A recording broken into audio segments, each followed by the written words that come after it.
자, 코로나19 사태가 사전투표에 어떤 영향을 미칠지 많은 분들이 관심을 쏟았는데요. 다들 아시는 대로 역대 사전투표 5번째 만에 최고 기록입니다. 27%에 육박하는 최고치를 기록을 했습니다. 10명 가운데 3명은 이제 사전투표를 한 셈이고, 과연 남은 7 중에서 본투표에 얼마나 임할 것인가. 이미 이제 한 표를 행사하신 분들, 이렇게 높았던 이유에 대해서 사실 그냥 단순 분산이라고 보는 시각도 없잖아 있는데, 그렇게 생각하세요? 아니요. 저도 사전투표를 먼저 했거든요.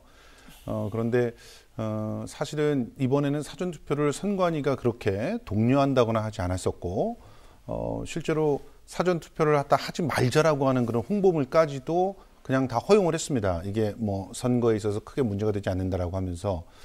그럼에도 불구하고 사전투표의 열기가 아주 정말 이상적으로 높았거든요. 이제 그것은 몇 가지 이유들이 있다고 생각을 합니다. 우선 첫 번째는 이제 코로나19에 대한 그런 두려움이죠. 그래서 코로나19 사태를 두고 투표를 해야 되니까 되도록이면은 사람이 적게 모일 때 투표를 해야 되지 않을까. 그런 생각을 하면서 사전에 투표를 한 분들이 많았는데, 근데 또 이것만으로 설명이 다 안 되는 것이, 그러면 저 같은 경우도 그 김포 을 지구에 딱 갔는데 사람이 너무 많은 거예요. 줄을 갖다 쭉 서 있어요. 그런데도 우리 사전투표를 꼭 하자. 그러면서 우리 부부는 투표를 했거든요. 그러니까 그렇게 많은 사람이 있으면 코로나19 때문에 두려움이 있는 사람이라면 돌아가야 되거든요, 집에. 그래서 정말 사람이 없는 때에 다시 와야 되는데, 그런데 그냥 투표를 하는 분들이 거의 다수였어요. 그러면 코로나19도 있었겠지만 또 다른 이유들이 있었을 것이다. 그것은 우선 하나는 기본적으로 지금 이 사태, 그 전쟁 중에는 장수를 바꾸지 않는다는 그런 속담이 있죠. 그러니까 이 전쟁과 같은 코로나19의 사태에 정부의 힘을 실어줘야 되지 않나, 이런 생각들이 상당히 큰 작용을 했던 것 같고요. 현장에서는 실제로 2040들이 상당히 많았다라고 하는 것들을 갖다 보면 이제 그런 점들이 전반적으로, 특히나 막말이 막판에 그냥 선거판을 회오리 치면서 그런 막말들의 염증을 느낀 사람들이 거기에 대한 심판, 이런 것들을 좀 하고자 하는 그런 욕구들이 더 있어서 2040들의 투표 열기가 더 높지 않았나, 이렇게 생각합니다. 사전투표가 이제 5번째 진행이 됐고, 일각의 분석에는 이제 사전투표가 본투표보다 훨씬 더 수월하다. 특히나 이제 직장 생활하는 분들은 회사 근처에 이제 아무데나 가서 할 수 있기 때문에 좀 편안감도 없지 않아 있다. 이런 분석도 있었습니다. 서울을 제외한 인천과 경기 지역의 사전투표율은 그런데 전국 평균을 넘지 못했습니다.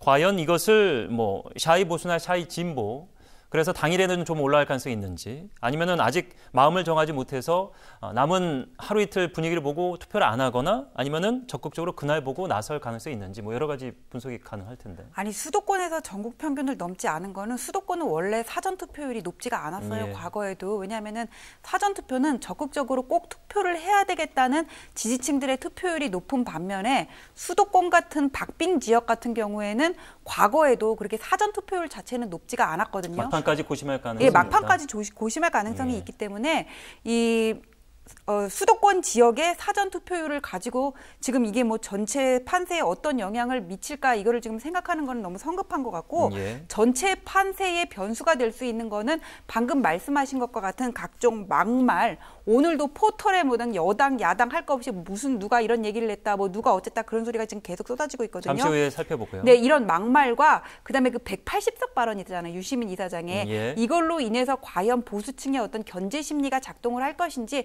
그 두 가지가 달려있다고 생각합니다. 말씀하신 두 가지 이슈는 잠시 후에 좀 자세히 들여다보도록 하겠고요.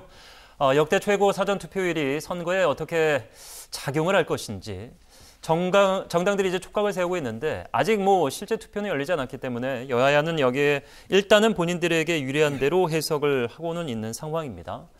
민주당은 집권당 중심으로 코로나19 위기 극복하라는 유권자의 의지다. 통합당은 문재인 정부 심판하기 위한 분노 투표가 원동력이다. 그렇다면은 이 분노 투표는 사전투표부터 본투표까지 이어질 가능성을 이제 통합당은 바람이자 전망으로 이제 갖고 있는 것 같습니다. 최근에 이제 문재인 대통령의 지지율, 오늘 저희가 이제 보지는 않겠습니다만은 역대 최고를 기록했다. 54%가 나왔다라는 보도가 있었습니다. 그렇다면은 이 각 당이 내놓은 해석과 좀 다른 궤를 가지는 이 여론조사가 있기 때문에 어떻게 해석을 또 해야 될지 어떻게 보세요? 지금 사전 투표율이 높았을 때 어느 당에 유리할 것인지 지금 그거 물어보시는 그렇죠. 거잖아요. 뭐 각 당이 이제 본인이 다 유리하다고 하는데 정권 심판의 측면에서 본다면은 대통령의 이제 중간 평가가 현재 이제 최고치를 보이고 있기 때문에 지금 이번 선거는 그러니까 대권의 전초전 같이 사실 그런 양상을 띠고 있거든요. 그래가지고는 예년에 비해서 전체 투표율은 늘 것 같아요. 그러니까 지난 20대 총선에 58%로 제가 알고 있는데 이번에는 60%를 넘을 거라는 예측이 많더라고요. 근데 이게 과연 어느 당에 유리하게 작용을 할 것인지와 관련해서는 사실 판단을 내리기가 어렵고 지금 각 당이 아전인수격으로 해석을 하고 있다는 게 과거에 투표율이 높으면은 진보 진영에 유리하다는 거는 이제 뭐 날씨랑 또 상관이 있고 무슨 젊은 층이 투표장에 많이 나가서 전통적인 지지층을 이끌어낼 것이다. 그런 것 때문에 그러는데 지금 탄핵 이후에 뭐 유튜브를 중심으로 해가지고는 거기서 얻어지는 어떤 정보의 퀄리티는 변론으로 하고 전 국민의 어떤 정치적인 관심이 많이 높아져 있단 말이에요. 그런 것들이 또 투표층을 견인하는 요인이 되고 조국 사태 이후에 20대층이 좀 그런 어떤 공정성의 가치라든지 그런 것들을 외면하는 부분에 대해서 지금 등을 돌린 면이 없지 않다는 것을 감안하면은 과연 높아진 투표율이 어느 당에 유리할 것인지 저는 그거는 속단하기 어렵다고 봅니다.